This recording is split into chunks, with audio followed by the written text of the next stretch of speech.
साथियों, यह है सोद्रा पार्ट 2। इसके पहले भाग में अभी तक आपने सुना कैसे गौरव को एक बूढ़ा बहला फुसला के उसके घर से ले गया था। अब आगे सुनते हैं। सघन अंधकार छाया हुआ था। ऊपर काला आकाश, नीचे काला जल। गौरा आकाश की ओर ताक रही थी, उसकी संगिनी जल की ओर। उसके सामने आकाश के कुसुम थे, इसके चारों ओर अनंत अखंड अपार अंधकार। जहाज से उतरते ही एक आदमी ने यात्रियों के नाम लिखने शुरू कर दिए। इसका पहनावा तो अंग्रेजी था, पर बातचीत से हिंदुस्तानी मालूम होता था। गौरा सिर झुकाए अपनी संगिनी के पीछे खड़ी थी। उस आदमी की आवाज सुनकर वह चौंक पड़ी। उसने दबी आंखों से उसकी ओर देखा। उसके समस्त शरीर में सनसनी दौड़ गई। क्या मैं स्वप्न तो नहीं देख रही हूँ? आंखों पर विश्वास न आया।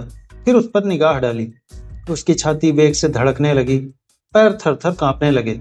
ऐसा मालूम होने लगा मानो चारों ओर जल ही जल है और उसमें बही जा रही। उसने अपनी संगिनी का हाथ पकड़ लिया, नहीं तो जमीन में गिर पड़ती। उसके सम्मुख वही पुरुष खड़ा था जो उसका प्राणधार था और जिससे इस जीवन में भेंट होने की उसे लेस मात्र भी आशा न थी। यह मगरू था, इसमें जरा भी संदेह न था। हाँ, उसकी सूरत बदल गई थी। यौवन काल का वह कांतिमय साहस नाम को भी न थी। बाल खिचड़ी हो गए थे, गाल पिचके हुए, लाल आंखों से कुवासना और कठोरता झलक रही थी, पर था वह मगरू ही। गौरा के जी में प्रबल इच्छा हुई कि वह स्वामी के पैरों से लिपट जाए। चिल्लाने का जी चाहा, पर संकोच ने मन को रोक लिया। बूढ़े ब्राह्मण ने बहुत ठीक कहा था। स्वामी ने अवश्य मुझे बुलाया था और आने से पहले यहाँ चले आए। उसने अपनी संगिनी के कान में कहा, बहन, तुम उस ब्राह्मण को व्यर्थ ही बुरा कह रही थी। यही तो वह है जो यात्रियों के नाम लिख रहे हैं। स्त्री, तब तो तुम्हारे भाग जाग गए। मेरी भी सुध लेना। गौरा, भला बहन, ऐसा कभी हो सकता है कि मैं तुम्हें छोड़ दूं? मगरू यात्रियों से बात बात पर बिगड़ता था, बात बात पर गालियां देता था। कई आदमियों को ठोकरे मारे और कई को केवल गांव का जिला न बता सकने के कारण धक्का देकर गिरा दिया। गौरा मन ही मन गड़ी जाती थी, साथ ही अपने स्वामी के अधिकार पर उसे गर्व भी हो रहा था। आखिर मगरू उसके सामने आकर खड़ा हो गया और कुचेष्टापूर्ण नेत्रों से देखकर बोला, तुम्हारा क्या नाम है? गौरा ने बड़े प्यार से बोला, गौरा। मगरू चौंक पड़ा, फिर बोला, घर कहाँ है? मदनपुर, जिला बनारस। यह कहते कहते हंसी आ गई। मगरू ने अब उसकी ओर ध्यान से देखा, तब लपक कर उसका हाथ पकड़ लिया और बोला, गौरा, तुम यहाँ कहाँ? मुझे पहचानती हो? गौरा रो रही थी, उसके मुंह से बात न निकल पा रही थी। मगरू फिर बोला, तुम यहाँ कैसे आई? आंसू पोंछ डाले और मगरू की ओर देखकर बोली, तुम्हें ने तो बुलावा भेजा था। मगरू, मैं तो 7 साल से यहाँ हूँ। गौरा, तुमने उससे ब्राह्मण को मुझे यहाँ लाने को नहीं बोला था? मगरू, कह तो रहा हूं मैं 7 साल से यहाँ हूं, मरने पर भी यहाँ से जाऊंगा। भला तुम्हें क्यों बुलाता? गौरा को मगरू से इस निष्ठुरता की आशा न थी।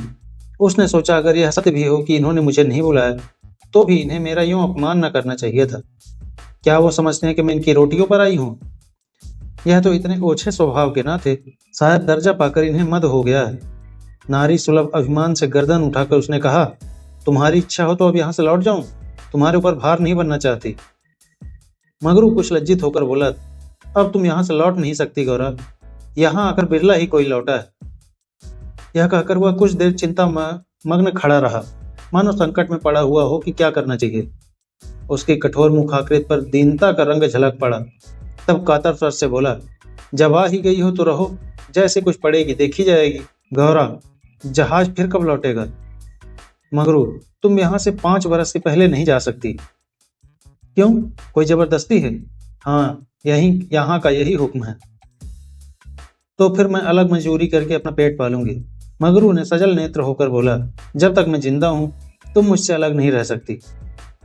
गौरा, तुम्हारे ऊपर भार बनकर न रहूंगी। मगरू, मैं तुम्हें भार नहीं समझता गौरा, लेकिन यह जगह तुम जैसी देवियों के रहने के लायक नहीं है। नहीं तो अब तक मैंने तुम्हें कब का बुला लिया होता।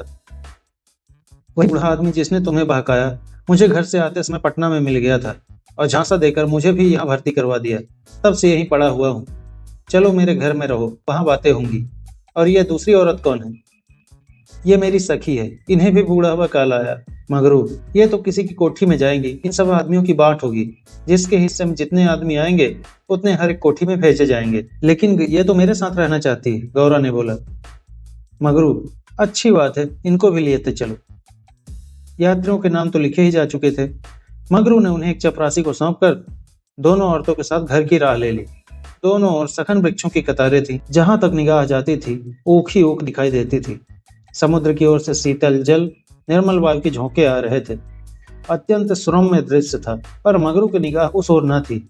वह भूमि की ओर ताकता सिर झुकाए संदिग्ध चाल से चला जा रहा था, मानो मन ही मन कोई समस्या हल कर रहा था। थोड़ी ही दूर गए थे कि सामने से दो आदमी आते हुए दिखाई दिए। समीप आकर दोनों रुक गए। एक ने हंसकर बोला, मगरू, इनमें से एक हमारी है। दूसरा बोला, और दूसरी मेरी। मगरू का चेहरा तमतमा उठा। भीषण क्रोध से कांपता हुआ बोला, यह दोनों मेरे घर की औरतें हैं, समझ गए? उन दोनों ने जोर से कहा मारा और एक ने गौरव के समीप आकर उसका हाथ पकड़ने की चेष्टा करके बोला, यह मेरी है, चाहे तुम्हारे घर की हो चाहे बाहर की। बच्चा, हमें चकमा देते हो? मगरू, कासिम, इन्हें मत छेड़ो, नहीं तो अच्छा ना होगा। मैंने कह दिया मेरे घर की औरतें हैं। मगरू की आंखों से अग्नि की ज्वाला से निकल रही थी। वह दानों के उसके मुख का भाव देखकर कुछ सहम गए और समझ लेने की धमकी देकर आगे बढ़ गए। तो मगरू के अधिकार क्षेत्र से बाहर पहुंचते ही एक ने पीछे से ललकार कर कहा, देखते हैं कहाँ लेके जाते हो। मगरू ने उधर ध्यान नहीं दिया, जरा कदम बढ़ाकर चलने लगा। जैसे संध्या के एकांत में हम कब्रिस्तान के पास से गुजरते हैं, हमें पग पग पर यही शंका होती है कि कोई शब्द कान में न पड़ जाए, कोई सामने आकर खड़ा न हो जाए, कोई जमीन के नीचे से कफन ओढ़े उठ न खड़ा हो। गौरा ने बोला, ये दोनों तो बड़े सौदे थे। मगरू, और मैं किस लिए कह रहा था कि यह जगह तुम जैसी स्त्रियों के रहने के लायक नहीं है। सहसा दाहिनी तरफ से एक अंग्रेज घोड़ा दौड़ता हुआ आ पहुंचा और मगरू से बोला, वे जमादार, ये दोनों औरतें हमारी कोठी में रहेगा। हमारी कोठी में कोई औरत नहीं है। उन्होंने दोनों औरतों को अपने पीछे कर लिया और सामने खड़ा होकर बोला, साहब, ये दोनों हमारे घर की औरतें हैं। साहब, ओहो, तुम झूठा आदमी, हमारी कोठी में कोई औरत नहीं, तुम और दो ले जाएगा, ऐसा नहीं हो सकता। गौरव की ओर इशारा करके बोला, इसको हमारी कोठी पर पहुंचा दो। मैंने सिर से पैर तक कांपते हुए कहा, ऐसा नहीं हो सकता। मगर साहब आगे बढ़ गया था, उसके कान में बात न पहुंची। उसने हुक्म दे दिया था और उसकी तामील करना जमादार का काम था। आगे मजदूरों के रहने के मिट्टी के घर थे। द्वारों पर स्त्री पुरुष जहां तहां बैठे हुए थे। सभी इन दोनों स्त्रियों की ओर घूरते थे और हाथ में इशारे करके हंसते थे। गौरव ने देखा, उनमें छोटे बड़े का लिहाज नहीं है, न किसी की आंखों में शर्म है। एक भदैसले और ने हाथ पर चिलम पीते हुए अपने पड़ोसियों से कहा, 4 दिन की चांदी फिर अंधेरी पाक। दूसरी अपनी चोटी उठती हुई बोली, कलोर है ना। मगरू दिन भर द्वार पर बैठा रहा, मानो कोई किसान अपने मटर के खेत की रखवाली कर रहा हो। कोठरी में दोनों स्त्रियां बैठे अपने नसीबों को कोस रही थी। इतनी देर में दोनों को यहाँ की दशा का परिचय कराया गया। दोनों भूखी प्यासी बैठी थी। यहाँ का रंग देखकर भूख प्यास सब भाग गई थी। रात के 10 बजे होंगे कि एक सिपाही ने आकर मगरू से कहा, चलो तुम्हें जंट साहब बुला रहे हैं। मगरू ने बैठे बैठे कहा, देखो नब्बी, तुम भी हमारे देश के आदमी हो, कोई मौका पड़े तो हमारी मदद करोगे ना भाई? जाकर साहब से कह दो मगरू कहीं गया है, बहुत होगा जुर्माना कर देंगे। नब्बी, ना भैया, गुस्से में भरा बैठा है, पिए हुए है, कहीं मार मूर दे तो। मेरा चमड़ा इतना मजबूत नहीं है। मगरू, अच्छा तो जाकर कह दो नहीं आता। नब्बी, मुझे क्या, मैं जाकर कह दूंगा, पर तुम्हारी खैरियत नहीं है कि मगले पर चला। ये वही साहब थे जिनसे आज मगरू की भेंट हुई थी। मगरू जानता था कि साहब से बिगाड़ करके यहाँ एक क्षण भी निर्वाह नहीं हो सकता। जाकर साहब के सामने खड़ा हो गया। साहब ने दूर से ही डांटा, वो औरत कहाँ है? तुमने उसे अपने घर पे क्यों रखा है? मगरू, हुजूर, वो मेरी पत्नी है। साहब, अच्छा, और वो दूसरी कौन है? वो मेरी सगी बहन है हुजूर। साहब, हम कुछ नहीं जानता, तुमको लाना पड़ेगा, दो में से कोई। मगरू पैरों पर गिर पड़ा और रो रो कर अपनी सारी राम कहानी सुना गया, पर जज साहब जरा भी न पसीजे। अंत में वो बोला, हुजूर, वो दूसरी औरतों की तरह नहीं है, अगर यहाँ आ भी गई तो प्राण दे देगी।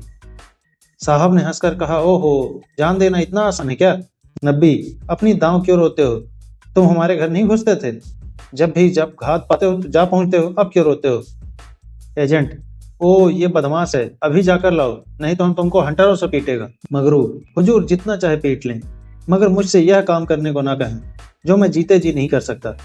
एजेंट, हम तुमको 100 हंटर मारेगा। हुजूर, 1000 हंटर मार लो, लेकिन मेरे घर की औरतों से ना बोलो। एजेंट शराब के नशे में चोर था। हंटर लेकर मगरू पर पिल पड़ा और लगा सड़ासड़ जाने। 10-12 कोड़े मगरू ने धैर्य से सहे, फिर हाय हाय करने लगा। देह की खाल फट गई थी और मांस पर चाबुक पड़ता था तो बहुत जब्त करने के बाद भी कंठ से अर्थध्वनि निकल आती थी। और अभी तो 100 में से कुछ 15 चाबुक ही पड़े थे। दोस्तों, ये कहानी है सोद्रा, लिखा है मुंशी प्रेमचंद जी ने। उम्मीद करता हूँ आपको कहानी बहुत पसंद आएगी। ये कहानी का भाग 2 है।